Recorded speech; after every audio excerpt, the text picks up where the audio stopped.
দেশ স্বাধীন হলেও জাতি কতটা স্বাধীন তা নিয়ে মতভেদ রয়েছে।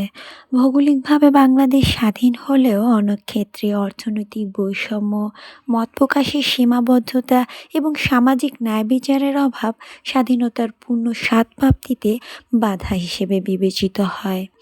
দীর্ঘ সংগ্রামের মাধ্যমে অর্জিত এই স্বাধীনতা রক্ষায় এখনো অনেক দূর যাওয়া বাকি বলেই অনেকে মনে করেন।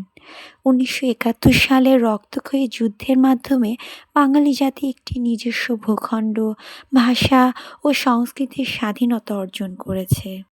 জাতি হিসেবে নিজের ভাগ্য নির্ধারণের অধিকার অর্জিত হয়েছে, কিন্তু রাজনৈতিক ও অর্থনৈতিক ক্ষেত্রে এই স্বাধীনতার সুফল সবার কাছে সমানভাবে পৌঁছায় না এবং ন্যায় বিচার প্রতিষ্ঠায় ঘাটতি নিয়ে প্রশ্নও রয়ে যায়। দেশ স্বাধীন হলেও যে আদর্শ ও মূল্যবোধের ওপর ভিত্তি করে স্বাধীন রাষ্ট্র প্রতিষ্ঠিত হয়েছিল তা পুরোপুরি বাস্তবায়ন করা এখনো বাকি।